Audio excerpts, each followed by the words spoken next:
Здравейте, колеги, приятели, съмишленици. Това е нашият пети вебинар на МТРАЦ и преди да започнем по същество, при мен е Пламен Ангелов, доцент, който е заместник декан на Химическия факултет и ще открие събитието с няколко думи. Благодаря, Миско.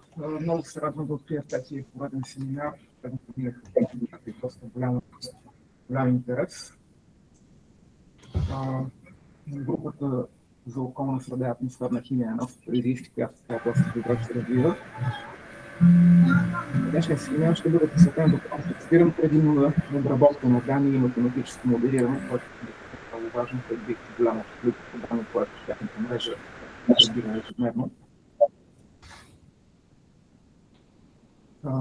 Лектора е професор Христо Чепилски от Щатския университет в Флорида, който може да и нас ще представите малко по-подробно. Благодаря ви още веднъж, че присъствате на този вебинар и давам думата на Чепилски да представи лектора в днешния семинар. Да, благодаря.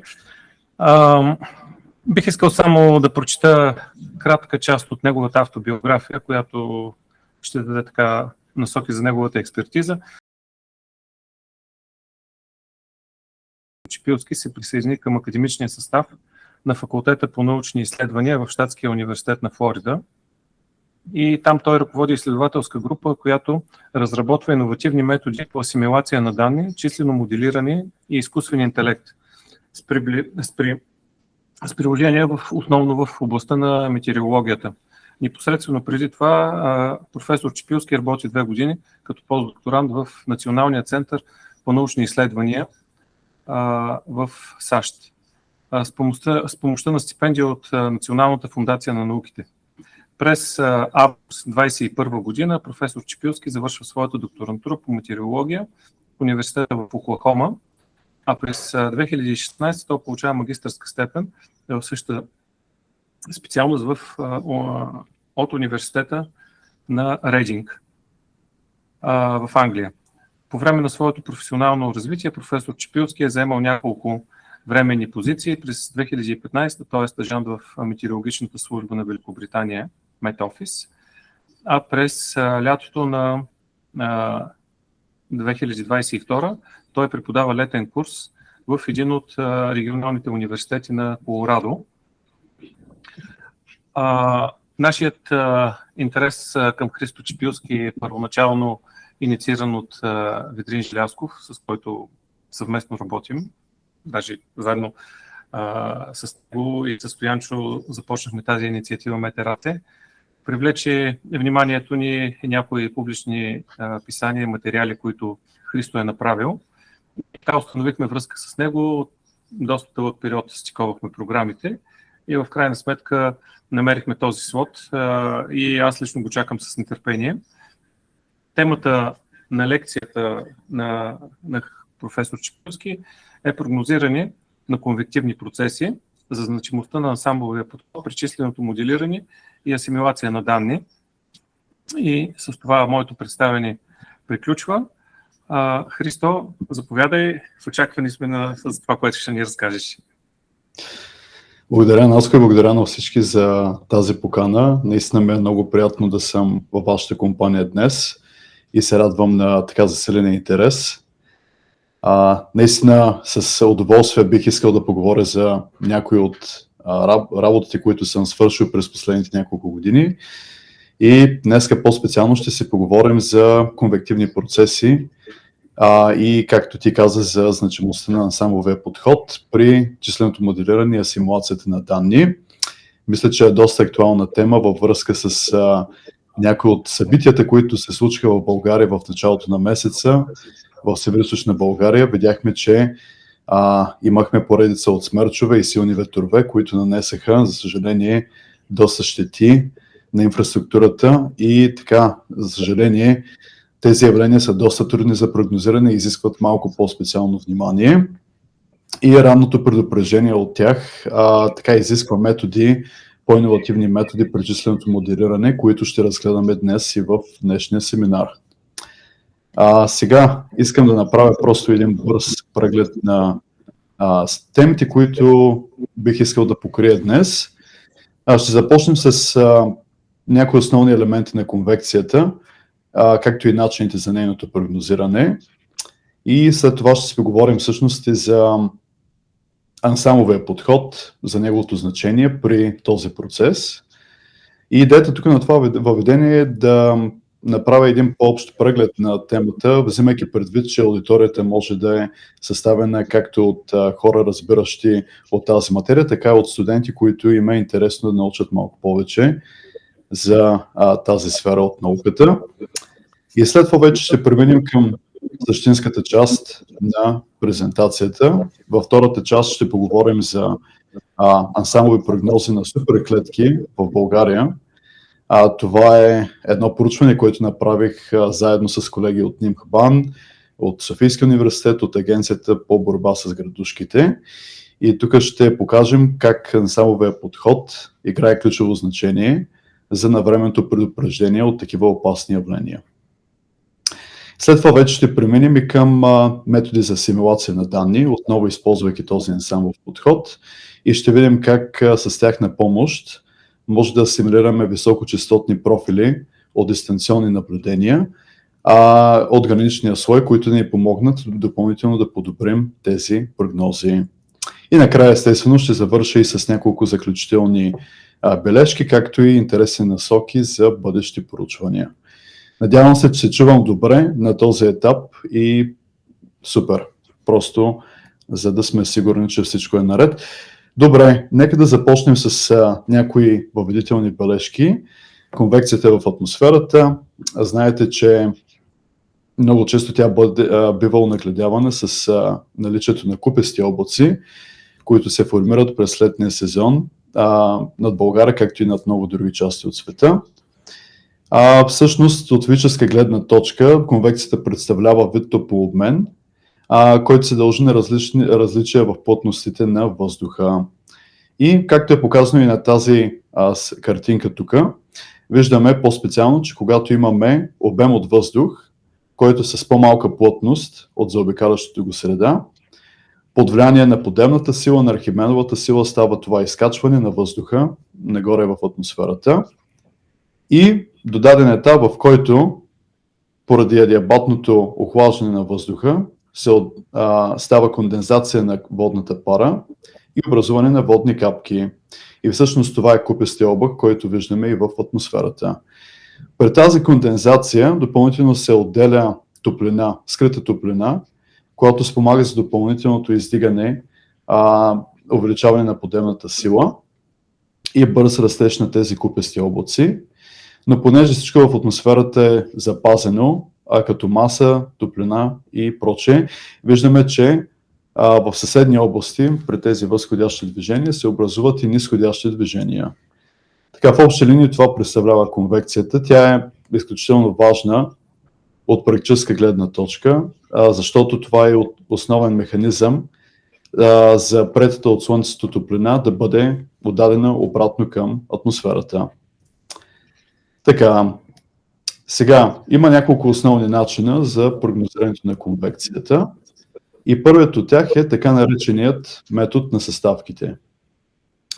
Сега метод на съставките за тези от вас, които са малко по-добре запознати с метеорологията, е тясно вързан и с синоптичният начин на прогнозиране, при който идеята е да се погледне върху по-макромащабната циркулация в атмосферата и да се изследват такива големи структури, като струйни течения, барични долини, барични гребени и така нататък. Но в допълнение на това, към тези макромащабни параметри, при метода на съставките се изследват и така наречените конвективни индекси, като някои от по-често срещаните от тях са CAPE, или това е конвективната налична потенциална енергия в атмосферата. Тя е мярка за силата на подемната сила при издигането на тези термици, както и други кинетични параметри, като например среза на вятъра, който ни показва потенциала за ротация в атмосферата. Така, обаче, за щастие, на технологичния напредък през последните няколко години, вече има една такава тенденция към директната симулация на конвективните процеси, чрез използване на числени методи. Знаете, че числените методи са използвани още от втората половина на миналия век като една от основните съставки за прогнозиране на времето, но от съвсем наскоро резолюцията на числените методи е достатъчно голяма, че да се прави директна симулация на индивидуални конвективни облаци. Ето в случая, тук показваме една картинка от статия, написана преди няколко години, при която в ляво имаме числен модел, в случая от Европейския център за средносрочни прогнози, който е пуснат на невероятната резолюция от 1,4 км. И за сравнение, оперативната хоризонтална стъпка на модела е 9 км. И виждате, че при сравнението на симулираните инфрачервени снимки между двете картинки, така те са максимално близко една до друга. И това е наистина невероятен резултат, който тепърва ще виждаме и в бъдеще и ни показва потенциала на числените методи при прогнозиране на тези малко мащабни процеси. И всъщност той е двигател на много научни инициативи от близките няколко години, като например създаването на така наречените дигитални близнаци на земната атмосфера, при което, освен близкото симулиране на процеси в земната система, допълнително се предоставя възможности за мониторинг на тези процеси. Така, много интересни неща се случват в момента, за които ще си поговорим и тук в тази презентация. Но сега нека резултати, които видяхме до момента, изглеждат наистина много обнадеждаващо, но естествено има много проблеми за решение от тук нататъка. И един от тези проблеми е свързан с факта, че атмосферата представлява хаотична система. Какво имам предвид под това? Когато има малки отклонения в началните условия, тези отклонения могат да доведат до коренно различни сценарии на развитие на системата. И както съм показал на анимацията в ляво, тези ефекти могат да се случат и в много по-прости системи от атмосферата. В случая показваме махало с двоен лост, при което взимаме 3 много близко разположени начални условия и виждате, че много кратко след пускането на махалото в свободно движение, неговата еволюция всъщност претърпява съвсем различни сценарии. И това е всъщност и същината на теорията на хаоса, която е разработена още миналия век от Едуард Лоренц, който показва, че тая хаотична динамика на процесите е изключително добре изразена при много малки процеси, като например конвекцията. Докато по-макромащабните процеси, като фронтовите, циклоните и така нататък, те са имат по-голям хоризонт на предсказуемост. Обаче конвекцията, за съжаление, няколко часа след като започне прогнозата, изпитва точно такива ефекти. Сега тези бързо нарастващи грешки в прогнозите изискват като цяло работа по 2 основни направления. Първото е да направим оценка на грешката в прогнозата, за да можем да видим до каква степен можем да се доверим на това, което виждаме в числените модели. И второто е да направим корекция на тези грешки чрез симулация на подходящи данни. И тук се оказва, че ансамбловият подход може да бъде решение на двата проблема и в следващите 2 странички просто ще маркирам основните концепции, за които ще говорим по-късно в лекцията. Така, на практика, на концептуално ниво, ансамбловият метод за прогнозиране е доста лесен за разбиране. Виждате, че вместо да пуснем една детерминистична прогноза, в случая за температурата, в случая добавяме шум към началните условия на модела и след това, използвайки същия модел, ние правим много прогнози за времето, докато не стигнем в дадена бъдеща стъпка във времето, където виждаме, че разпределението на тази прогноза, диапазонът от възможни стойности е много по-голямо от това, което стартираме в началото. И това увеличение на диапазона на стойности именно индикира за бързото увеличение на грешките в нашия модел. Така, идеята е просто, обаче на практика приложението на метода изисква някои технически особености за преценяване на каква големина на шума е необходима, за да хване грешките в модела. Но сега ето го и второто приложение. Нали, след като имаме на разположение ансамблов подход за прогнозиране, другото, което може да направим, е асимилация на данни. И тук съм показал каква е основната идея от една статия, написана през 2018 година. Виждате, че правим ансамблова прогноза за времето, отново започваме от няколко начални условия, пускаме модела да се върти напред във времето и след това, когато в някакъв момент от времето имаме наблюдение за състоянието на атмосферата, става една трансформация на прогностичния ансамбъл в зелено в така наречения анализ, който също представлява съвкупност от ансамблови членове, но виждате, че диапазонът от възможни стойности е много по-малък в сравнение с прогностичния ансамбъл и освен това анализът е много по-близко до истинското състояние на атмосферата. И сега, след като сме направили анализа, членовете стават новите начални условия за следващата прогноза, която я пускаме напред във времето и така повтаряме процеса всеки път, когато имаме на разположение нова партида от наблюдения. Така, цикълът се повтаря и това е всъщност и идеята на численото моделиране на времето. Нали? Примерно на всеки 6 часа получаваме нови данни от синоптични станции, от сателитни данни и така нататък. И правим тези последователни корекции на прогнозите за времето спрямо данните, които получаваме в системата. Така, сега, но преди да видим на практика как се използват тези ансамблови методи, може би тук искам да направя презентацията по-интерактивна. Ако има някакви въпроси, съм готов да отговоря на този етап, а пък ако не, ще премина и към следващата част.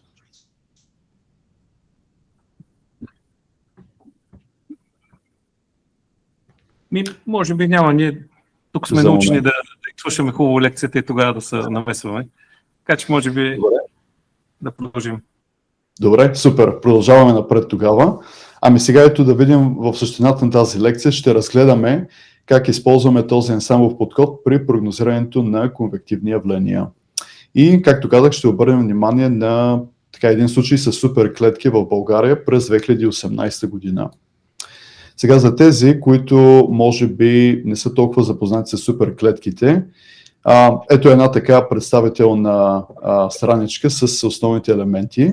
Ами суперклетките не са нищо повече от специален вид конвективни бури, при които вместо да имаме само вертикално издигане на въздуха в височина, виждате, че има едно завихране на въздуха, ротация при издигането на въздушните маси. Това всъщност е една авторска снимка, която имах възможност да направя през 2016 година от моя роден град Бургас, когато през лятото имаше условия за образуване на суперклетки по Черноморското ни крайбрежие. И така тя онагледява много добре различните части от динамиката на суперклетките. Ако искате повече информация за такъв тип бури, може да се обърнете към една моя научно-популярна статия, написана преди няколко години, в която описвам и развитието на тези конвективни процеси. Така, сега в това проучване обаче ще обърнем внимание на една по-специална суперклетка от 2018 година, май месец. И тук в следващите няколко слайдове ще разгледаме радарни снимки за развитието на бурята във времето. Като за тези радарни снимки използваме станциите от Агенцията за борба с градушките. Така, сега за началното развитие на суперклетката виждате, че тя се заражда някъде около района на Монтана, в полите на Стара планина. И интересното в случая е, че тя претърпява изключително бързо развитие. Защото двете радарни изображения са направени за по-малко от 30 минути помежду си. И виждате, че има доста осезаемо увеличение в радарната отражаемост. Така, в следващите по-малко от 2 часа бурята вече придобива доста по-мащабни размери, придвижва се на изток-северо-исток от началното си развитие и на този етап тя вече придобива и суперклетъчни характеристики. Как може да разберем за тези суперклетъчни характеристики? Ами това са така наречените маркери от радарната информация. Например, в радарната отражаемост виждаме своеобразна кукичка или кукеко на английски в южната част на суперклетката, докато в скоростите на вятъра виждаме това бързо повишение и понижение на стойностите на доплеровите скорости.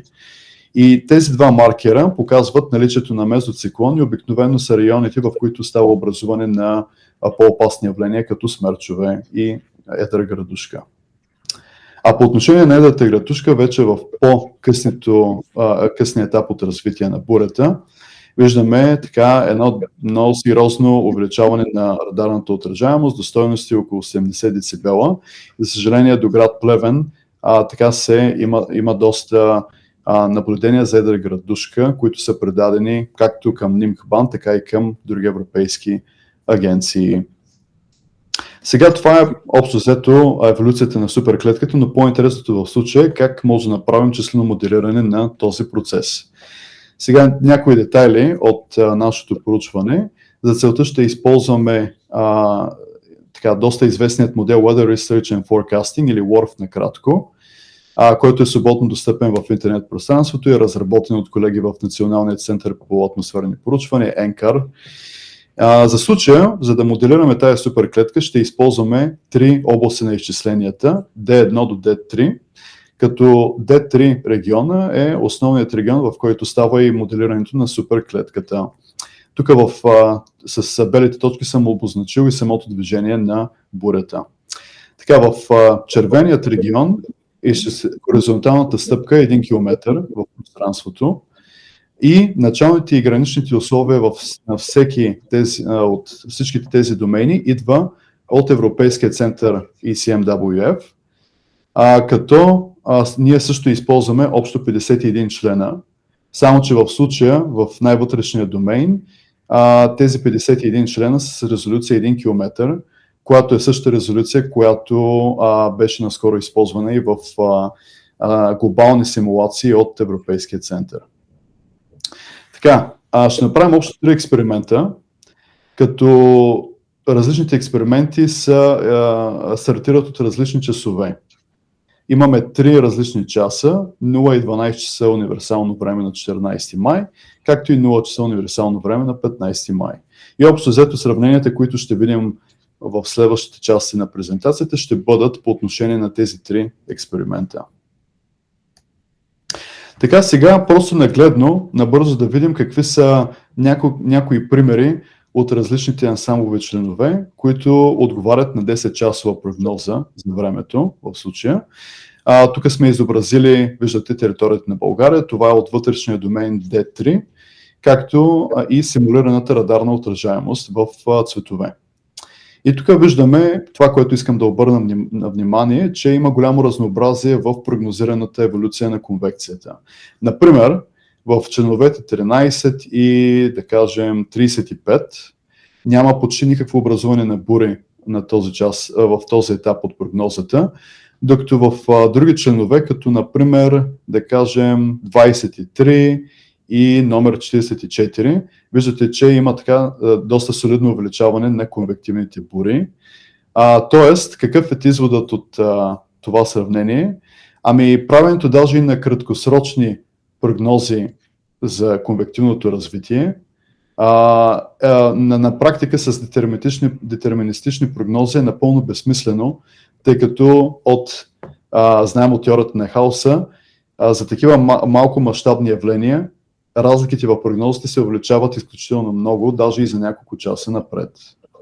Сега обаче въпросът е, имаме цялата тази ансамблова информация, как може да я представим в по-нагледен вид?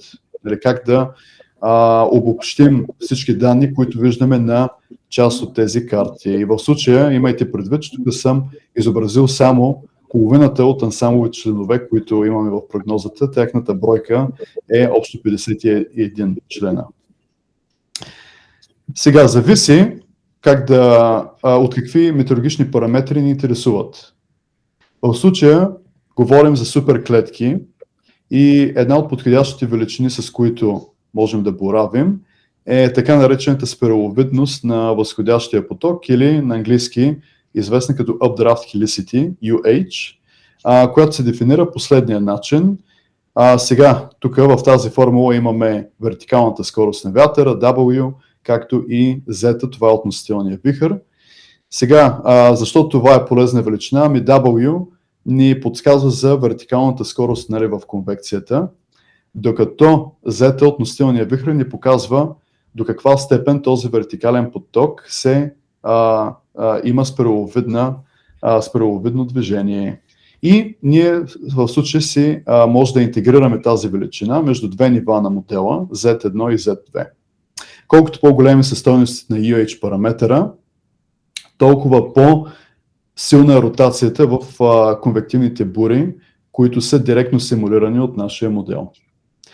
Така, сега това, което може да направим, е да приложим тази формула във всеки един от ансамбловите членове на прогнозата и да видим какъв процент от тях надхвърлят някаква прагова стойност. И сега точно такива сметки са направени на следващия слайд, където виждаме, нали, резултати от трите експеримента от най-ранната инициализация на 14 май и после на 15 май. В случая тук сме използвали прагова стойност от 100 метра на квадрат върху секунда на квадрат. И какъв е изводът за началното развитие на бурята? Ако искаме да предскажем развитието на суперклетката надежно, то ние не може да използваме прогнози, които са с повече от 12 часа напред. Защото само в последната инициализация от 15 май виждаме, че имаме така вероятности за образуване на суперклетка в реалното място, където тя се образува около град Монтана. В другите експерименти, за съжаление, такива вероятности не присъстват. Сега, друго интересно представяне на ансамбловите прогнози е, ако искаме да обединим данните от няколко стъпки във времето. И сега, например, карти тук сливат информацията в период от 2 часа и половина и в сив и червен цвят визуализираме тези прогностични ансамбли, при които UH параметъра надхвърля 180 метра на квадрат върху секунда на квадрат. И защо тези карти са полезни? Нали? Това е интересното в случая. Полезни са, защото те своеобразно описват траекторията на движение на различни суперклетки. Виждате, че нали, в повечето от тези експерименти движението е от югозапад на североизток. И това, което ние можем да направим в случая е да сравним прогнозираното движение на суперклетките в модела с реалното такова. И реалното такова от какви данни можем да използваме. Ами, за съжаление няма така много информация, ценна информация за суперклетките извън радарната такава, но в случая тук сме обозначили наблюденията за едра градушка, които идват от Националния институт по метеорология, както и от Европейската база за данни за екстремни явления. И сега виждаме, че при трите експеримента, общо взето, има предсказване на суперклетки, което би било много трудно с една единична прогноза. Така има голяма вероятност в много от членовете на прогнозата да се образува суперклетка и това ние го знаем в период повече от ден напред. Но какъв е проблемът в случая? Проблемът е, че повечето от прогнозираните траектории се движат от югозапад на североизток, докато наблюдаваната такава траектория е общо взето в посока запад на изток. Тоест имаме една такава систематична грешка в модела. И това е напълно разбираемо предвид въведението, за което си говорихме по-рано, именно бързото нарастване на грешките в конвективните прогнози. И за това в следващата част на презентацията ние ще си поговорим за как да поправим тези грешки, използвайки иновативни наблюдения. Но преди това отново, може би ще се спра за кратко тук. Ако има въпроси по първата част, бих се радвал да отговоря на този етап.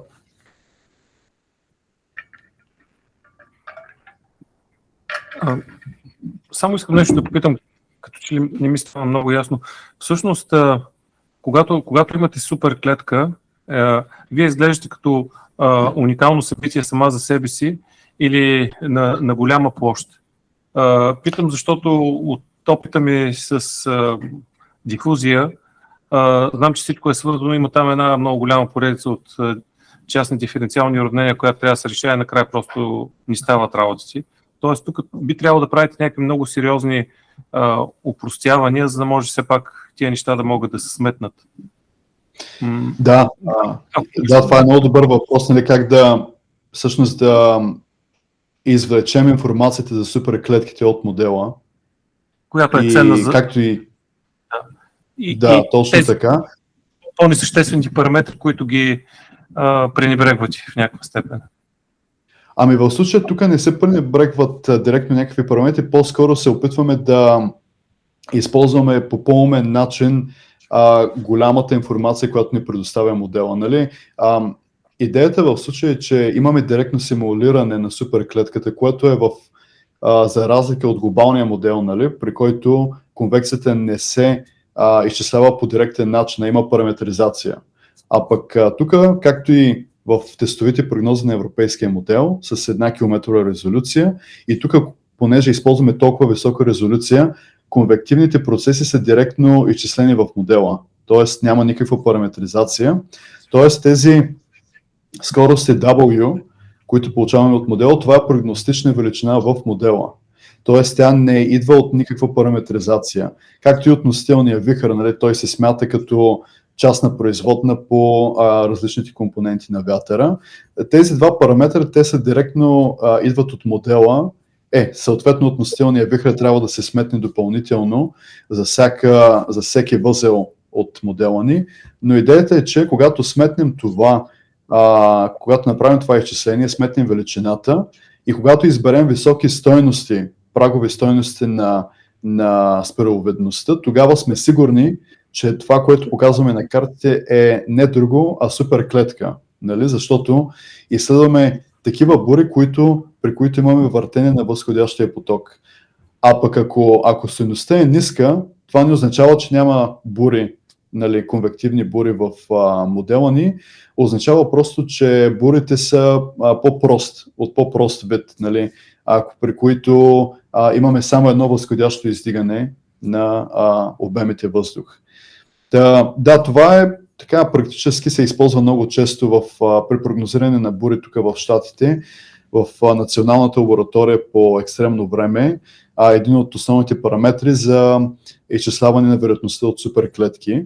Но иначе използваме целия модел. Дали, не правим никакви упростявания, но просто правим един пост-процесинг на информацията, за да достигнем до явленията, които ни интересуват. Добре, това беше така хубаво да се направи допълнително да коментираме върху начин на извличане на информация. Ами сега нека да поговорим как можем да поправим тези грешки в модела. Нали? Понеже ако за няколко часа напред във времето прогнозата не е надежна, то, нали, имаме по-голям проблем за решаване. Сега ще си поговорим за специален тип данни. Това са дистанционни наблюдения.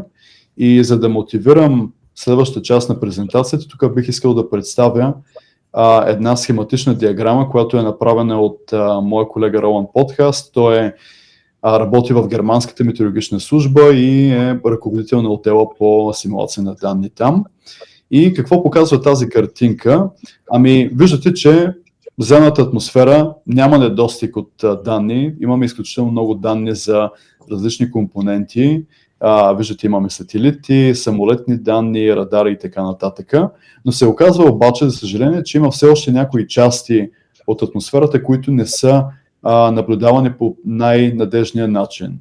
И в случая един от тези райони е граничният слой, или така наречения планетарен граничен слой, ПГС, който се простира в първия километър над земната повърхност. Сега ще запитате защо това е така, при положение, че имаме изключително голяма мрежа от наземни данни. синоптични станции в случая, но проблема с синоптичните станции е, че те измерват само първите няколко метра над земната повърхност. Нали? Имаме температура, вятър, влага и така нататък, но нямаме никаква представа за това, което се е случва в останалата част от граничния слой. Тоест, пълна липса на данни. Сателитите са прекалено високо, за да ни дадат такава детайлна информация за профила на граничния слой, а пък другите данни в случая, те не мерят параметрите, които ни интересуват. Сега аерологичните сондажи са един от начините за профилиране на граничния слой, нали, разбира се, обаче знаете, че те се изпращат в атмосферата само 2 пъти на ден, на всеки 12 часа и плюс това са разположени на много големи разстояния едно от друго. Така че имаме проблем с тази част на атмосферата и това е много важно по отношение на конвекцията, защото се оказва, че когато прогнозираме конвективни бури, характеристиките на граничния слой са от изключително голямо значение за точното им прогнозиране. За щастие, технологичният процес отново ни дава 2 възможности за извличане на такива профили от граничния слой. Първата възможност е използването на безпилотни летателни апарати или така наречените дронове, с които предполагам много от вас са в крак и следят, нали, последните технологии. Но едното от приложението на дроновете е, че с тях може да се направи директно измерване на метеорологични параметри чрез контролирани полети. Какво има предвид по директно измерване? Директно означава, че на тези летателни апарати ние прикачваме сензори за отчитане на температура, влага, вятър и така нататък, които отчитат параметрите на мястото, където е дрона и след това ние трябва да го предвижим или нагоре и надолу, за да добием пълен профил на граничния слой. Това е един от по-иновативните методи, които навлиза в последните няколко години, но в същото време имаме и втори начин, това е с дистанционни наблюдения, което съм показал и в дясно. Сега, голямата разлика с дистанционните наблюдения, както и подсказва името, е, че събирането на данни за профили от граничния слой става чрез преобразуването на електромагнитният сигнал, който идва в уреда, в параметрите, които ни интересуват. Това са влагата, температурата и така нататък. Това е една от големите разлики между двата начина на профилиране на граничния слой. Втората разлика е, че тези станции за дистанционни наблюдения са фиксирани в пространството, за разлика от дроновете, които трябва да изпълняват полети в вертикална насока, за да добият тези метеопараметри. Сега, дистанционните наблюдения са 2 основни типа.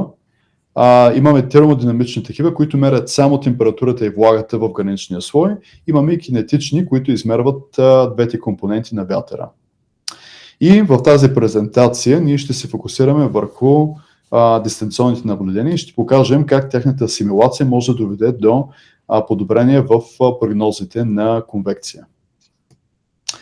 Сега, за да използваме дистанционни данни, ние ще се фокусираме върху Пекан. Това е една полева кампания от лятото на 2015 година, при която голям брой научни институции и университети в щатите използваха мрежа от дистанционни наблюдения, за да направят сондаж на нощния граничен слой, т.е. на характеристиките на атмосферата през тъмната част на денонощието, за, да кажем, първите няколко 500 метра над земната повърхност. Както виждате от тази снимка банер на полевата кампания, основната цел на наблюденията беше да се характеризира по-добре динамиката на нощната конвекция. Интересното е, че в щатите нощната конвекция е един от основните носители на валежи през летния сезон, за разлика от България. Знаете, че повечето от валежите стават в следобедни часове, но тук, заради наличието на скалисти планини, на някои особености в нощния граничен слой, тези бури всъщност са най-важните бури, които трябва да прогнозираме през лятото. И това е една от мотивациите за инсталацията на мрежа от дистанционни наблюдения. Така, на тази схема след това виждаме и общо взето разположението на на наземните станции спрямо образуването на нощна конвекция, просто за да видите така географски как става събирането на данните по време на кампанията. Ами основното, което искам да акцентирам тук е, че всичките тези станции са разположени по протежението на приземния поток, в който става образуването на конвекция. Защо това е важно? Ами защото когато знаем параметрите на околната среда и в случая на граничния слой, то тогава знаем и обстановката, в която се формира тази конвекция. И нашата хипотеза в случая беше, че ако асимилираме тези данни, които измерват характеристиките на граничния слой през нощта, то ние ще подобрим и самите прогнози за нощна конвекция. И за да тестваме тази хипотеза, тук ще използваме в нашето проучване 10 обстановки от полевата кампания. И виждате тук, че имаме голям набор от различни експерименти с различен тип инструменти. Общо взето, тези експерименти са разделени в две графи. В първата имаме еднотипни инструменти. Например, в TikiProf използваме само термодинамични профили от дистанционни наблюдения. В UVProf имаме само кинетични такива и в SOND събираме аерологични сондажи от полевата кампания с висока честота. Този SOND експеримент общо взето е референтен експеримент, при който можем да сравним как се сравнява симулацията на дистанционни наблюдения спрямо по-традиционни такива, които идват от метеорологични балони. Но разликата в този трети експеримент е, че за разлика от оперативната мрежа от метеорологични балони, в случая използваме такива с много по-висока честота. Примерно на всеки 30 или 15 минути става пускане на метеорологичен балон, за да се изследва обстановката. И след това имаме многотипни инструменти, които важното при тях е, че са съвместно разположени, т.е. на една и съща локация. И тук имаме две различни комбинации. В All-Prof експеримента комбинираме термодинамични и кинетични профили от дистанционни инструменти, докато в най-комплексен експеримент 6 комбинираме както аерологични сондажи, така и дистанционни наблюдения от полевата кампания. Сега, нека да видим, общо взето да обърнем внимание на основния резултат, но преди това искаме просто да покажа какво е разположението на областите на изчисление по време на това проучване. Имаме един външен домейн D1, както и много области на изчисление D2, които се изменят спрямо обстановката, защото конвекцията се случва в различни части на континента и съответно изисква така лека промяна в географското разположение на модела. И освен това виждате и разположението на някои от фиксираните станции с дистанционни наблюдения в големите равнини. Това не са всички станции, но това са всички фиксирани станции, които сме използвали по време на асимилацията. За метода на асимилация също е важно да кажем какво сме използвали. Това е така нареченият ансамбл филтър на Калман, който се вписва много добре в картинката, която видяхме малко по-рано в въведението, но основната разлика е, че тук този филтър прави предположението, че грешките в прогнозата и в наблюденията следват гаусови разпределения. Това е доста силно предположение, но то е нужно за ефикасното прилагане на алгоритъма в големи системи за прогнози за времето. Така, сега нека да видим какви са резултатите. За да изследваме точността на прогнозите за времето и в случая на конвекцията, ще използваме един така много популярен метод, наречен Fraction Skill Score или дробната оценка за точност, който е особено полезен за изчисляване на конвективната точност. И виждаме, че при тази величина, когато нейната стойност е единица, то тогава прогнозата е перфектна и съответно нулата представлява прогноза без никаква точност. И така, виждаме на тази графика изследваме точността на различните експерименти като функция от дължината на прогнозата. И два са основните извода, които бих искал да направя тук на база на тази графика. Първият извод е, че когато асимилираме еднотипни инструменти, като SOND, TikiProf и UVProf, то тогава нямаме статистически значими подобрения в прогнозата. Тоест, тези три криви са общо взето върху нашата референтна контролна крива, при която няма асимилация на профили от граничния слой. Вторият извод съответно е, че за да има осезаеми подобрения в прогнозата, е нужно да комбинираме тези инструменти, като това е по-добре изразено при най-комплексния начин експеримент, с черна крива, който виждате, че при който има три различни прогностични стъпки, в които прогнозите са значително по-добри. Но какво забелязваме тук? Съответно, разликите между различните експерименти все още са относително малки. Причината за това е, че ние правим осредняване върху всички 10 обстановки, които сме изследвали в случая. Но това означава, че има някои обстановки, при които подобренията в прогнозата са много по-добре изразени. Един от тези случаи, просто да представим нагледно, има много такива, за които няма да ни остане време да коментираме по-подробно, е примера от 5 юни 2015 година. В случая сме показали отново всички експерименти и само да ви обходя върху различните графики. На първата такава от контролния експеримент с черни криви показваме радарната информация, т.е. разположението на бурите, дадено от наблюдения.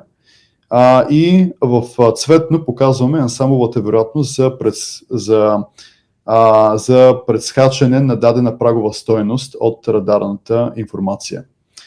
И виждаме, че тук в близост основната симулация става по тази станция FP3, която се намира в голяма близост до конвекцията. Какви са основните проблеми в контролния експеримент? Две такива. Първият е, че в районите с конвекция, например тук в този регион, имаме ниски стойности на ансамбловите вероятности. Докато в други региони, където липсва конвекция, там има пък завишени стойности на тези вероятности. Сега какво става, когато асимилираме различни тип инструменти? Виждаме, че в повечето случаи така има положително въздействие от асимилацията, но най-положителните промени са от двата комбинирани експеримента, OL и OPROF, при които имаме силно завишение на вероятностите в области с конвекция и силно занижение, където тя липсва. Това е точно това, което бихме искали да видим в такъв експеримент и резултатите са много обнадеждаващи, защото чрез асимилация на профили на температурата, влагата и вятъра, ние тук успяваме да направим корекции в много малко мащабни конвективни процеси.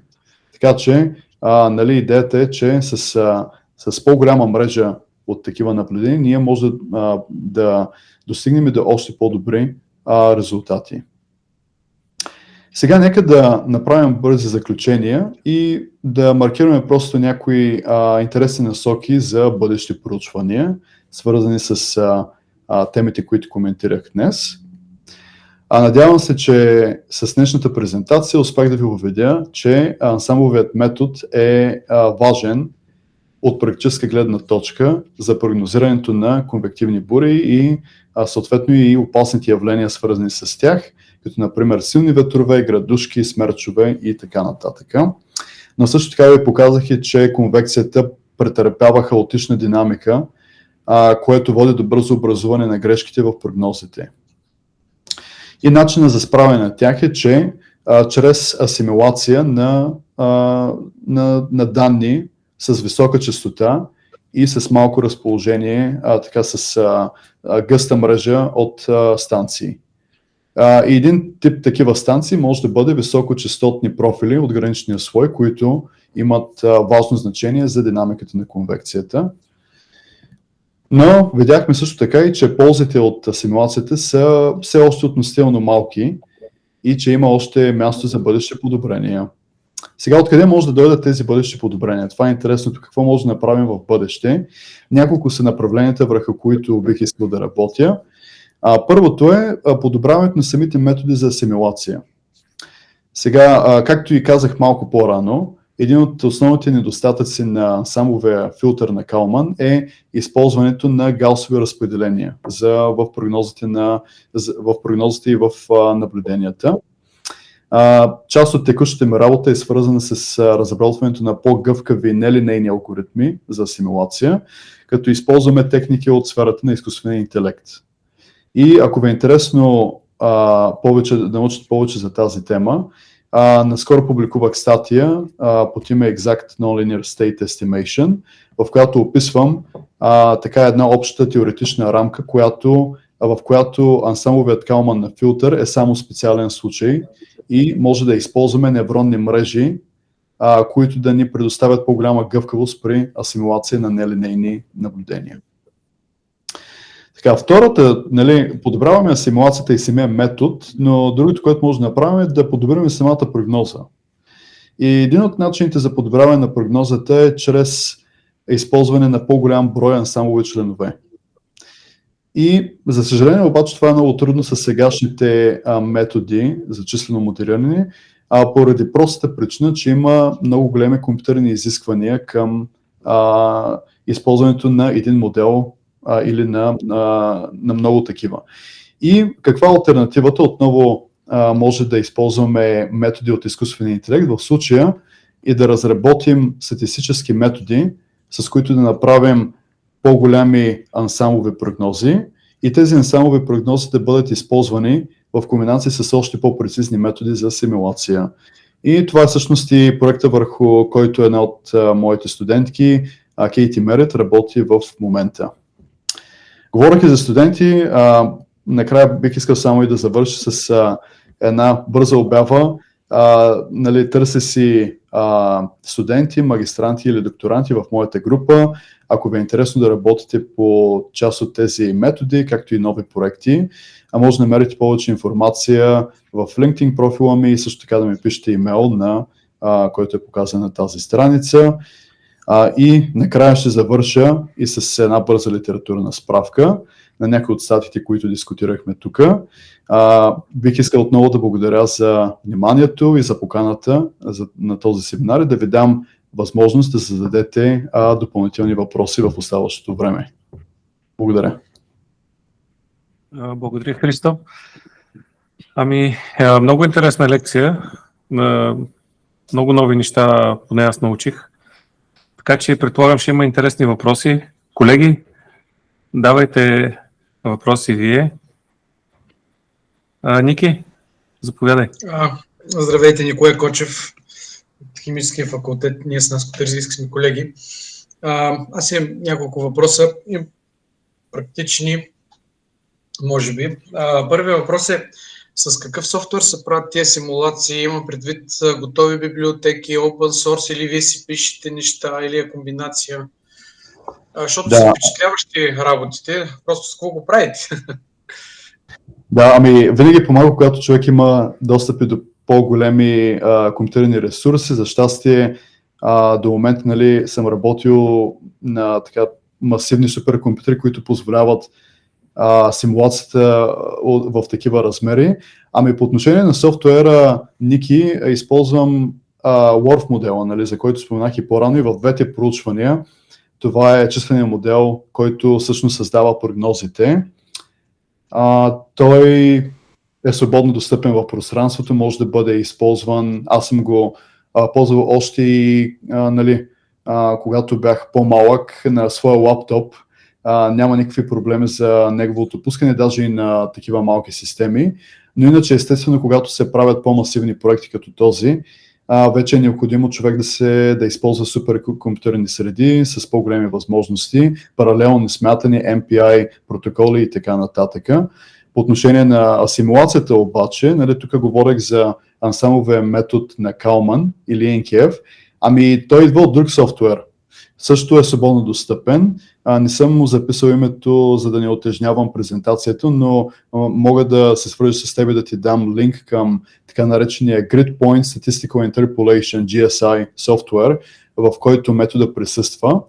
Но, честно казано, ансамбловите методи могат да се срещнат и в много други свободни софтуери. Например, по време на своята докторантура в NCAR, имах възможност да работя с друг софтуер, наречен DART, Data Simulation Research Testbed, който също е свободно достъпен и бих казал до някаква степен е по-лесен за използване в сравнение с методи, които съм ползвал тук.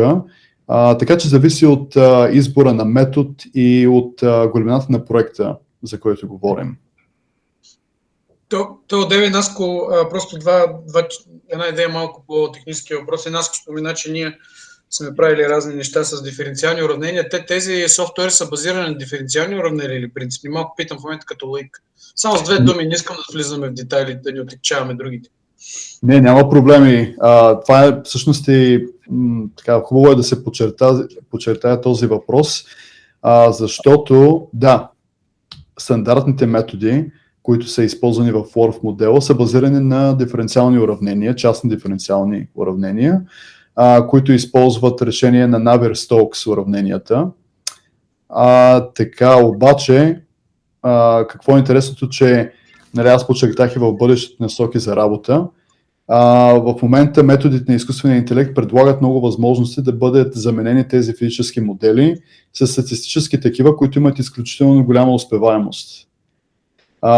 Така че навлизаме в една нов етап от науката, в който има една борба между физическите и статистически модели и нали, с методите на изкуствения интелект всъщност някой път не се налага да използваме числени методи за решаване на много сложни уравнения. Вместо това може да използваме така силни алгоритми за решаване на научни проблеми. Например, ще дам пример с така една архитектура, която е доста навлязла в последните няколко години, така наречените невронни оператори. Колежка от Caltech, така и нейните колеги се занимават много сериозно с нейното разработване. Невронните оператори представляват решение на диференциални уравнения, т.е. вместо да правим проекция между вектори с крайни измерения, в случая невронните оператори правят приближение на оператори между функции. Т.е. имаме безкрайни измерения и тук така човек може да се досети, че тези функции могат примерно да представляват решение на диференциалните уравнения. И така че има много голяма гъвкавост при прогнозирането. Нали, ще ме е интересно да науча и повече за типа уравнения, с които вие се занимавате при нали, проблеми от дифузията, но така има много възможности за замяна на методи и изследване на алтернативи, които са и по-евтини за приложение. Последният ми въпрос, той всъщност ти се насочи към него, аз си го бях планирал. Не спомена, че вкарваш методите на изкуствен интелект и предполагам, че от гаусово разпределение ти искаш да минеш към мултимодално разпределение, нали, някакви плътностни разпределения. Въпросът ми е това как се отразява на бързодействието. В първи момент някакси интуитивно иска да питам това не усложнява ли нещата, обаче щом се тръгва към замяна, може би има някакви хакове. Тоест това как се отразява на бързодействието, вкарването към по-сложни статистически разпределения и изкуствен интелект, съответно, който се прави заради тях. Страхотен въпрос. Да, това е всъщност тази статия, която съм маркирал тук преди няколко седмици, буквално публикувана. Ники, тя създава теоретична рамка за новата схема за симулация, която показва, че е възможно да се разработват такива алгоритми, а пък тепърва от тук нататък с моите студенти започваме работа по тяхното приложение в големи системи. Има, разбира се, много различни методи за, нали, както ти каза, за по-бързото смятане за по-бързи изчисления. Като един от тях е да преценим как да направим самото обучение на невронната мрежа. Нали, може да кажем, че използваме гъста невронна мрежа и нейното обучение да стане офлайн, т.е. извън цикъла на симулация и прогноза. Но ако искаме да го направим онлайн, по време на самия цикъл и да го внедрим още по-дълбоко в числените методи, то тогава може да опростим невронната мрежа, нали, да използваме много прости нелинейни функции, които отговарят и на статистическите характеристики на проблема, който ни интересува. В сферата на AI е така наречения термин Inductive Bias, който означава, че ако разбираме малко повече от проблема, с който се занимаваме, то може да, вместо да използваме най-трудният възможен алгоритъм, то може да го опростим, но така да вкараме архитектура, която отговаря на неговите характеристики. Например, ето сега конкретен пример, ако говорим за симулация на, да кажем, концентрация, каквато и да е, примерно на ледената кора. Концентрацията е диапазон от 0 до 1. Нали. Обаче с гаусово разпределение това не може да бъде представено по надежден начин, защото ако имаме ако концентрацията е близо до 0, например, и имаме гаусово разпределение, то асимилацията може да доведе до отрицателни стойности на концентрацията. И сега в случая обаче знаем, че има много прости нелинейни трансформации и функции, които ще ни дадат възможност да ограничим диапазона от данни от 0 до 1. Вместо да вкараме много гъста невронна мрежа, може да използваме много по-проста трансформация, с която да изпълним условието за този диапазон. Но нали, това е отворен проблем, с който ще се занимавам в следващите години. Така, смятам, че ще има редица от статии, които се занимават с компютърните аспекти от новата рамка за асимилация и ще ми бъде интересно и да споделя опита си от това. Аз точно за това попитах, приключвам, понеже ти правиш преход от линейни към нелинейни и по принцип интуитивното усещане е, че трябва да се дигне сложността, но явно вие правите някакви такива хитринки, които те първа ще си ги изследвате. Ами да, има начини примерно за използване на такива нелинейни информации, трансформации, при които всяка една неизвестна се смята в паралелен режим. С използване на, примерно може да използваме MPI, за да сметнем компоненти на функцията индивидуално в паралелен режим и след това да ги сметнем по много по-бърз начин. Има трикове, които проистичат съответно и от теорията на функциите, с които се занимаваме. Тук има така интересни аспекти от теорията на вероятностните мерки и тяхното транспортация. Но нали, това са теми, които ще разработвам и с колеги в следващите няколко години и интересни теми, разбира се. Виждам, че... Добре, благодаря. Благодаря, Ники. И аз благодаря. Георги, да. Здравейте. Аз искам да питам професор Чипилски, тъй като той спомена, че се използват различни начини за събиране на данни, било то по въздух, през сателити, наземни станции. Има ли първо, какви видове данни използвате вие, за да си направите метода, например температура, влагост, налягане, тъй като аз не съм запознат.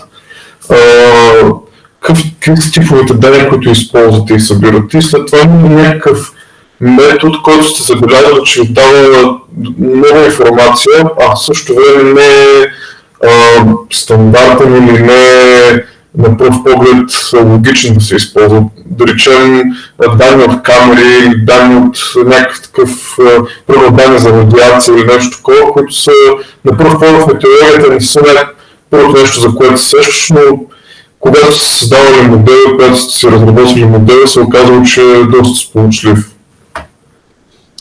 Да, добър въпрос. Благодаря, Георги, за него. В методите, които във втората част на статията, данните, които използвам, са оперативни данни, които влизат и в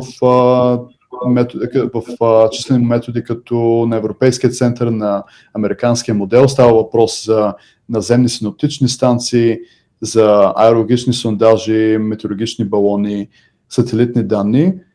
Тоест същите тези буфер данни, така в буфер формат, които се използват от оперативните модели, са заложени в референтния контролен експеримент. И над него вече става това допълнително симулиране на дистанционни данни от наземни станции. Сега прав се тук за допълнителните данни, които могат да бъдат използвани, не са чак толкова стандартни. То по принцип и тези дистанционни данни също не са стандартни. Една от идеите на втората част на презентацията беше да покажем, че тяхното използване всъщност води до практически ползи при прогнозиране на конвективни бури, но съм съгласен с теб, че има много интересни идеи за бъдеще. Аз съм виждал статии на колеги, които използват точно данни от камери по пътя, да кажем, за които изследват температурата, покритието на ледена площ и други такива параметри, които пък могат да бъдат използвани в не изцяло числени методи за времето. Те могат да бъдат използвани примерно за модели, които решават състоянието на пътната повърхност, които да бъдат пък комбинирани с атмосферни модели.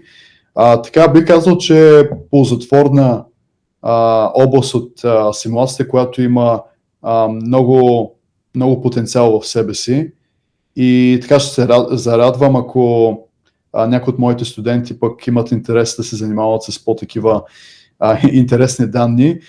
Всъщност симулацията на данни може да се използва и в много други различни области. Например, моята студентка, тя е със специалност компютърна биология и там пък става въпрос за физиология на човек. Типа данни са съвсем различни, има много други проблеми за решаване, но симулацията на данни е много обща рамка, в която общо взето всякакъв тип данни могат да бъдат използвани с условие, че тези данни имат някаква връзка или предлагат някаква информация за началните условия на модела, който използваме. Това е единственото условие. Като цяло няма никакви други ограничения и ако човек успее да опише тази връзка между моделните параметри и наблюденията, то тези наблюдения могат да бъдат вкарани в един алгоритъм за симулация.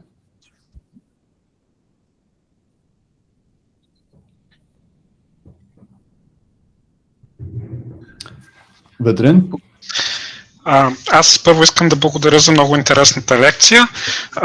Също ще споделя, че понеже прекарвам много от свободното си време из планините, така интересът ми към нещата, с които се занимавате, беше до някъде породено от това, че се вижда, че има нужда от по-добро прогнозиране на конвективни процеси през топлата част от годината в нашите планини и общо взето си мисля за начини, по които това може да стане, но понеже за мен метеорологията е само много далечно хобби, всъщност нямам ясна представа как това би могло да стане и всъщност тази лекция помага човек поне да получи обща представа откъде да започне и за какво да се интересува.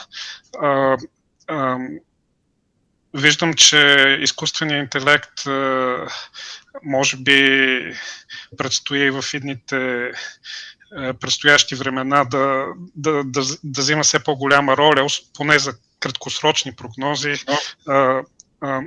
Чуда се всъщност дали ние с нашите възможности, примерно на NASCO, групата на NASCO, от гледна точка на изчислителни ресурси, мрежови и така нататък, бихме могли по някакъв начин да съдействаме, да започнат да се правят опити за такива прогнози за някои райони от България.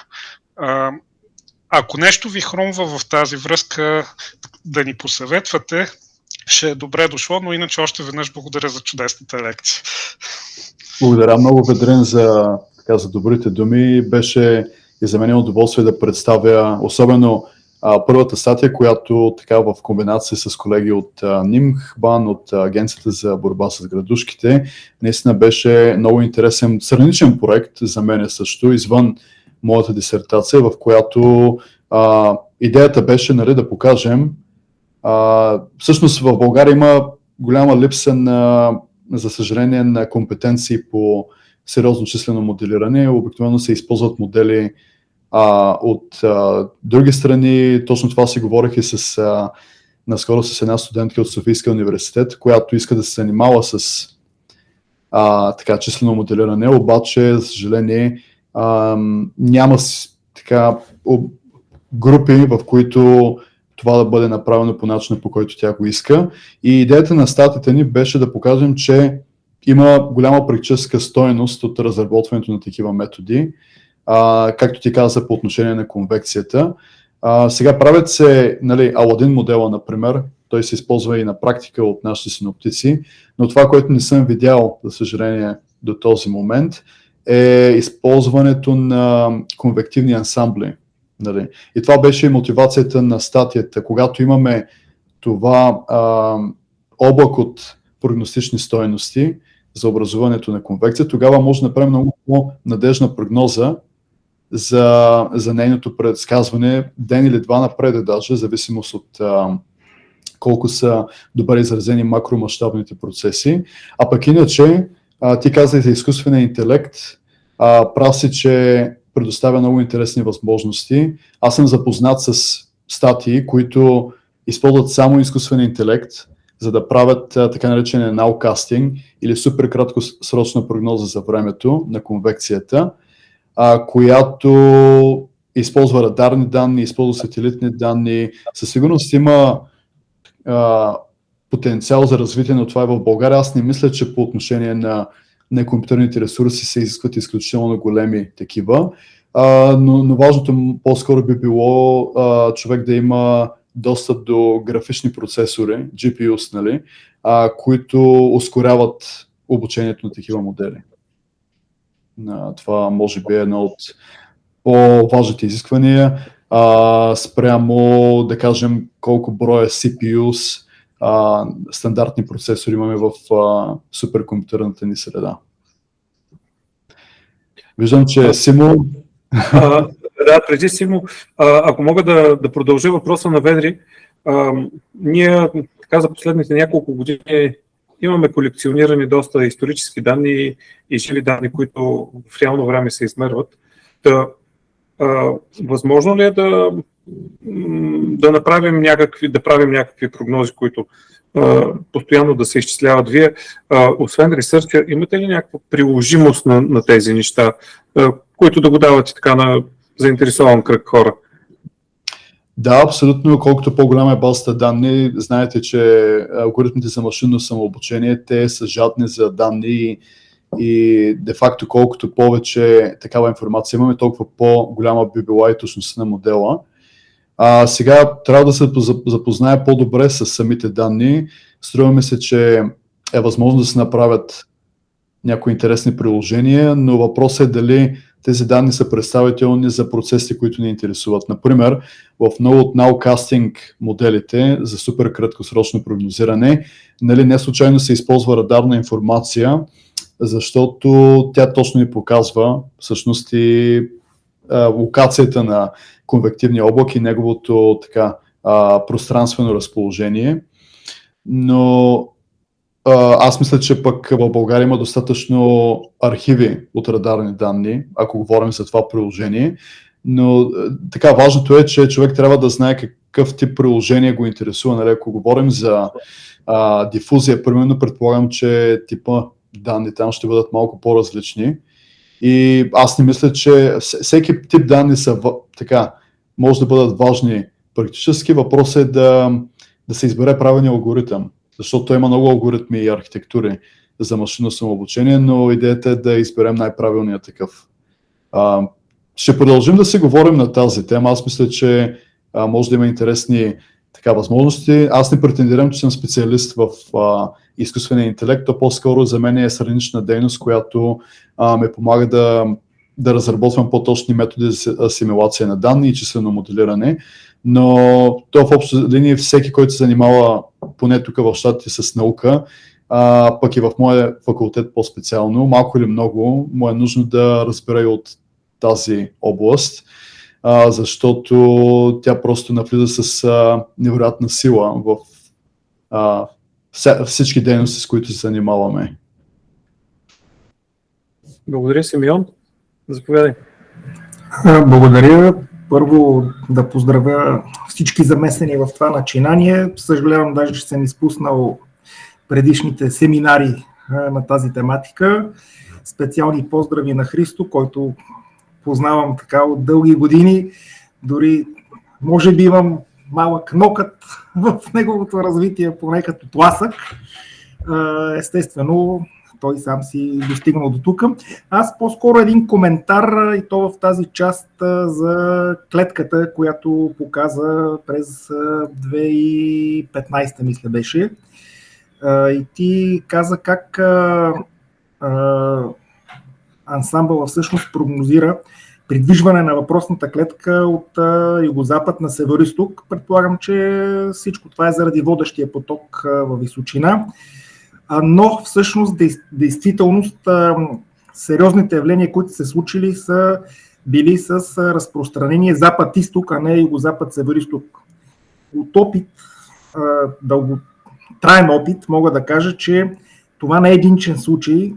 Много често моделите за нашата страна и особено за Северна България прогнозират наистина такова движение на бурите, изобщо на процесите, но в действителност се получава едно по-западно-източно движение на тези образования.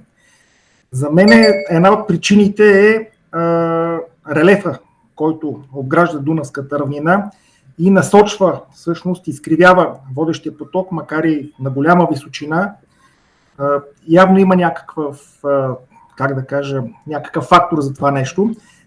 По-скоро въпросът ми към теб е, прогнозирайки такива бури в Щатите, там предполагам също тези образования стават в челото на долина с югозападен поток и би следвало да се движат по същия начин от югозапад на североизток, но в действителност има ли това отклонение надясно, запад-изток, както и при нас? И това означава ли, че някакъв недостатък на всички модели, които прогнозират това движение, или говорим за някакви местни особености? Малко завъртям въпрос, ама знаеш, че съм география и обичам повече посоките, но няма значение това. Само благодаря ти за включването. Много ми е приятно, че си на линия днес и че имаме възможност да поговорим. Наистина прав си, че до голяма степен форума по метеорология беше една от причините, с които така ме вкараха в тази тема и ме накараха да се занимаваме по-сериозно вече на академично ниво. Пък по отношение на въпроса ти, съгласен съм, че релефа има значение. Аз също бих добавил, че и самата динамика на суперклетката в случая оказва някакво значение, защото при по-силно въртене на мезоциклона, т.е. на възходящия поток в суперклетката, колкото по-голямо е това въртеливо движение, толкова по-голямо отклонение на суперклетката има от направляващия поток. Но би било интересно, използвайки ансамбъла, защото аз нямах време да покажа всички резултати от тази статия, тя е приложена и накрая в литературната справка. Има отделни ансамбъли членове от 51 броя, общо, които са, в които част от клетките се движат от запад на изток. Би било интересно да хванем някой студент да направи по-подробен анализ, за да видим дали са факторите от околната среда и от синоптичната обстановка или факторите в самата буря, които водят до тези отклонения. Това би било интересен страничен проект или последващ проект от това изследване. Сега в Щатите има отклонение, някой път са наляво, някой път са надясно, в зависимост от района, в който изследваме, специално в големите равнини на Щатите. Виждал съм и в двата случая, отклонение в общо взето симетрични такива. Но в България и аз от моя страничен практически опит също съм свидетел не съм правил анализ обективен, но мисля, че е много често срещано явление, което би било интересно някой да направи продължение на тези резултати, да направим допълнителни изчисления, да видим защо това се случва и кой фактор е определящ. Интересни тематики за нас, които следиме и сме ползватели на тези прогнози. Това всъщност на ансамбъла всъщност, да, хубаво е, че дава общо взето всички възможни и потенциални възможности, но лошата, отрицателното му страна е, че всъщност не знаеш точно за кой член да се хванеш, когато правиш прогнозата за следващите 24 часа. Но самия факт, както и ти каза, че някои членове са давали това движение запад-изток, значи все пак не е съвсем необичайно и, как да кажа, противно на логиката движение. Иначе и аз мисля, че заради самото движение на суперклетката и развитието също до голяма степен става това отклонение. Дори съм забелязвал, че се движи не югозапад, североизток, а дори северозапад, югоизток понякога, даже в Бургас точно съм го гледал това нещо. И то, тази снимка, която ти показа, мисля, че беше точно нагледен пример как вместо да отиде на североизток въпросната буря заби надолу в морето, ама няма значение това, може и да не си спомням правилно. Както и да е, благодаря за коментара и ще се радвам на следващи такива събития от тук нататък.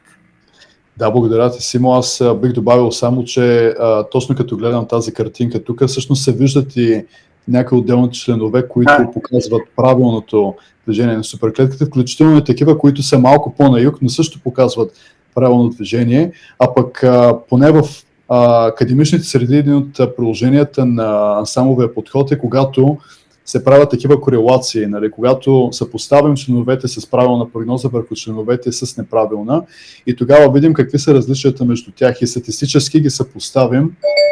И всъщност това е хубавото, че не знаем кой е единственият член на прогноза, но пък от друга страна имаме възможност за такъв допълнителен анализ. А пък аз пък бих казал, че някой път има и полза от това да не знаем на кой точно член да се доверим, защото в случая виж, че има така, общо може да мислим за този регион като област от потенциално развитие на суперклетки, вместо точно да прецизираме точно в коя част ще се образува самата тя. Тук става въпрос за последващи действия, защото ако издадеш такава прогноза и евакуираш жителите на Кнежа в случая, а пък то се изсипе в Угърчин, да речем, нали, ще е малко проблемно. Но в крайна сметка прогнозите, поне за такъв период напред, затова са малко и по-общи. Но при всички положения аз съм сигурен, че с апдейта на софтуера, с приложението на новите достижения на науката, нещата ще се подобряват и в бъдеще ще имаме още по-точни прогнози, защото въпреки това, за мен това също е точна прогноза, което си дал и ти обърна внимание на това. Окей, няма да занимавам аудиторията повече, че стана твърде, как да кажа, конкретно. Ще се радвам, пак повтарям, да има и други такива събития. Благодаря ти, Симо.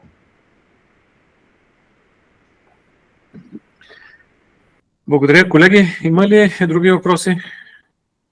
Някой, ако има желание, заповядайте.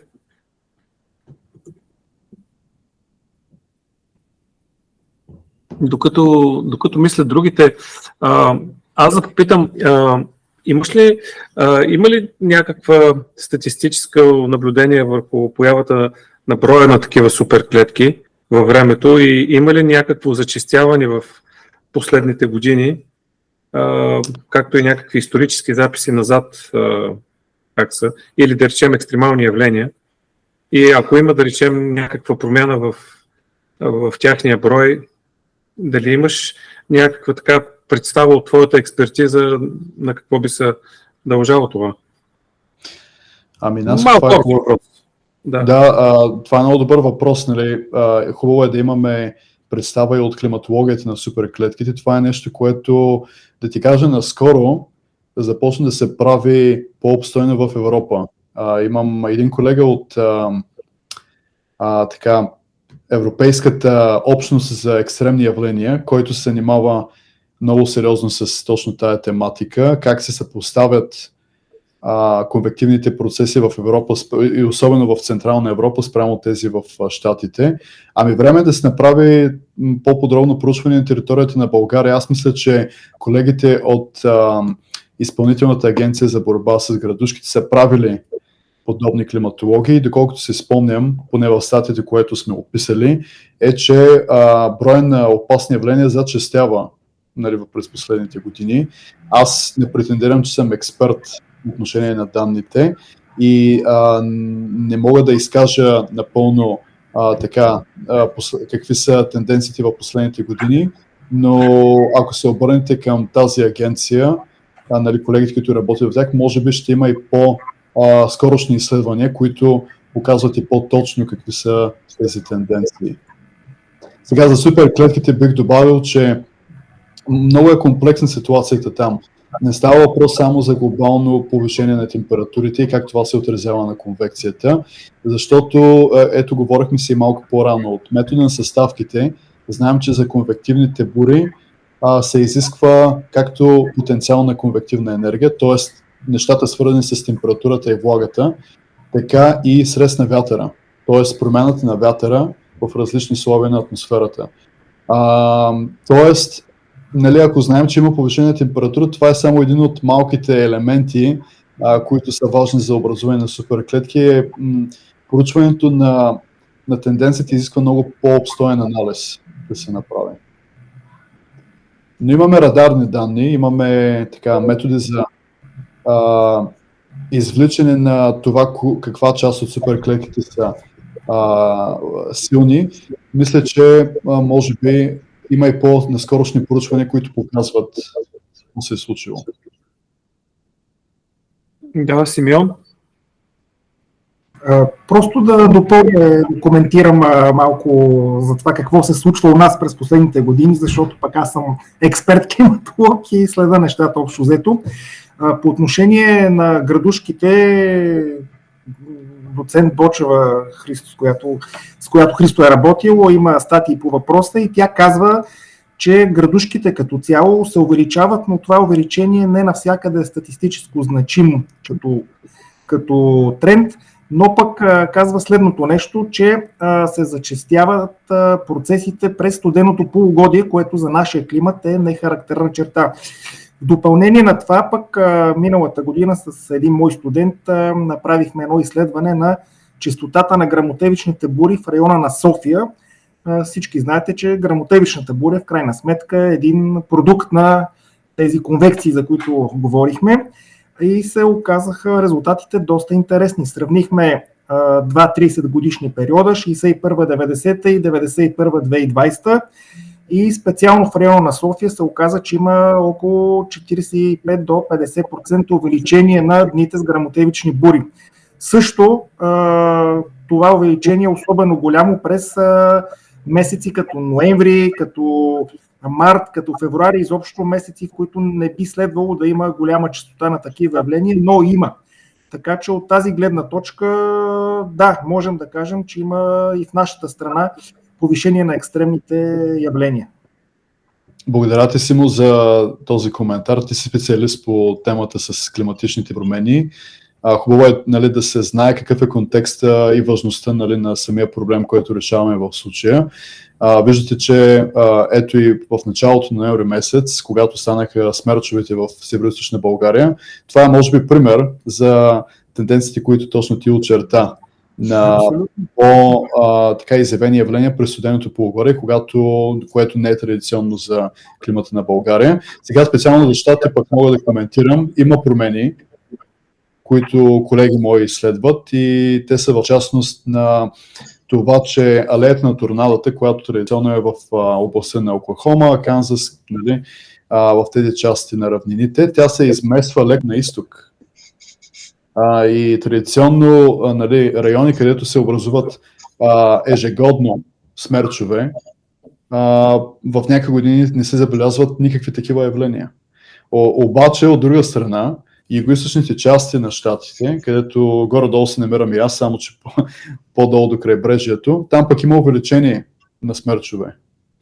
Ето виждате, че понеже много комплексно става въпрос за промени в полето на вятъра, промени в конвективната нестабилност, и не всякога е възможно да се направи точна прогноза как ще се изменят тези процеси, даже и когато разполагаме с високорезолюционни климатични модели, които смятат напред във времето. Общо взето трябва да разполагаме с климатични модели, които смятат самата конвекция, което на този етап е още много трудно, защото ако пуснеш модела за 30 години напреде, на резолюция от 1 км, може да поизчакаш 5-6 години за смятането, и в много случаи това не не е практически възможно. Виждам, че има въпрос. Николай, всъщност аз имам практически въпрос, той може би е повече към Симеон Матев. Буквално за една минута ми стана интересно. Той каза, че сте правили статистика за гръмотевичните бури в района Асеновград. Правилно ли я запомних първо?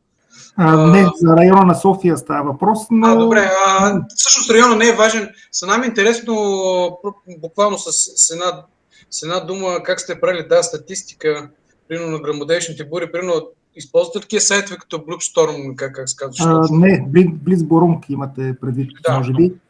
Да, не сме използвали сайтове, използвахме данни от синоптична станция, защото по този начин елиминираме до някакъв начин известна субективност от една страна, а от друга, за да избягаме от статистически грешки, свързани с района на изследване, също целта ни беше синоптични данни, т.е. това, което е подавано от синоптичната станция.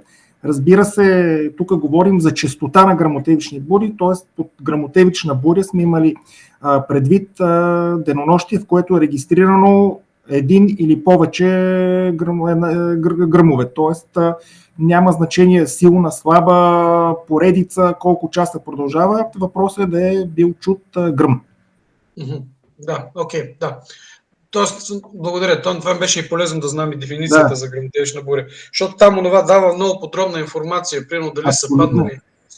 Да, така е. Тук вече може да се прецизира сила на гръмотевичната буря, продължителност, защото някой път има няколко часа с гръмотевици, нали? Но в случая нямаше значение. Това просто искахме да видим честотата и затова прецизирахме от тази гледна точка. Освен това, сайтове като въпросния, който казвате, с твърде кратка история, а пък не искахме да видим по-дълъг период от 60 години и затова наблегнахме на синоптични данни. Да, други въпроси, колеги? Значи, Ицо, няколко пъти стана дума за борба с градушките. Сестра ми работеше преди време, там имах някои приятели, за кратко са работили, но тук въпросът ми по-скоро е дали имаш наблюдение за данни, които могат да се използват от тях и изобщо данни, които синоптични трудно се намират качествени данни свободно, с които може да се работи, поне по лесен начин да се достъпват, а пък за климатични данни да не говорим. В щатите, предполагам, тези неща са доста по-свободно достъпни. Даже в момента работим по една статия с Ники, да не отварям темата, но попаднахме на невероятно количество много прецизни с висока честота метеорологични данни от почти целите щати, които бяха свободно достъпни. В България това за нас е проблем и понеже няколко пъти стана дума за борба с градушките, там имаш ли представа как стои въпросът?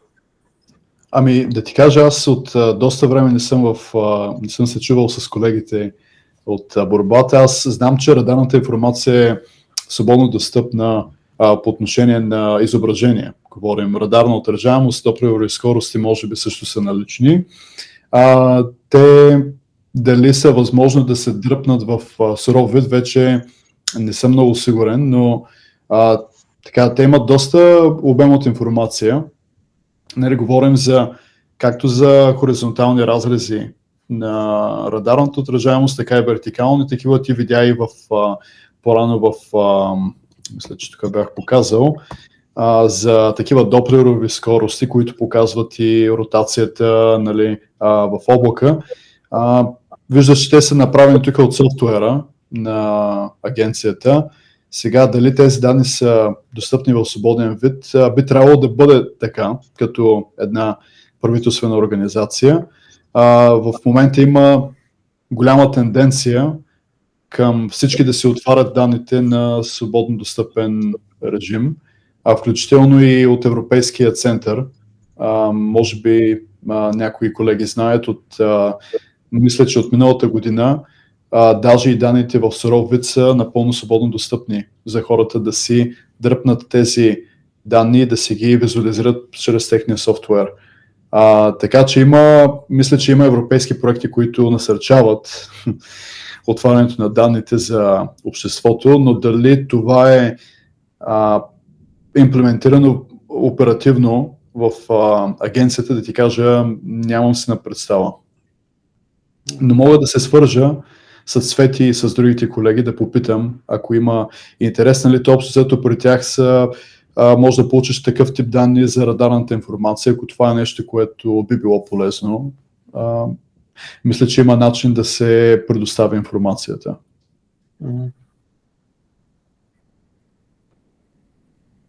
Добре. Колеги, давайте други въпроси. Не всеки ден имаме тази възможност да се организираме така и да говорим, така че може и от по-общо естество. Въпроси все пак Христо е с много богат опит, сериозен експерт, така че може и по-широки въпроси да му отправим към него. От любопитство дори.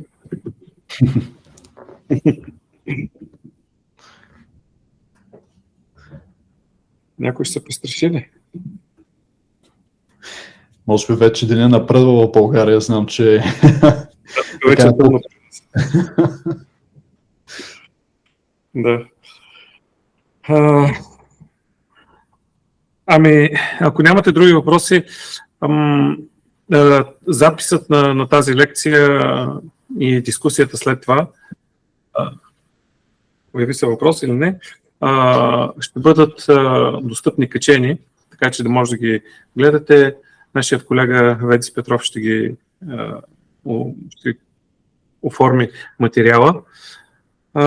Лично за мен беше изключително интересна тази лекция и Христо, благодаря ти наистина за включването, за това, че ни отдели това време и беше много полезно за мен. Аз така съм много благодарен за поканата. На мен не на всеки нямам толкова големи възможности да представям част от научните си трудове и на български, което беше така интересна задача. Има много термини, които представляват трудност за точен превод, но беше едно хубаво упражнение да помисля. И то в крайна сметка има така и мисля, че има доста голяма нужда от представянето на новостите с българска терминология. Има доста липса, за съжаление, на терминология в български език, която да представи точно някои от тези параметри, но съм готов, нали, при възможност да правим нови сътрудничества, в които да помислим в тази насока. Да. С удоволствие, да, ние сме отворени, така че ще поддържаме връзка. И може да се чуем след 1-2 години да сподели за новия напредък, който имате. С удоволствие. Добре, благодаря ти много и с това приключваме срещата и ще държим връзка. Благодаря на всички и хубава вечер от мене. Мерси. Чао.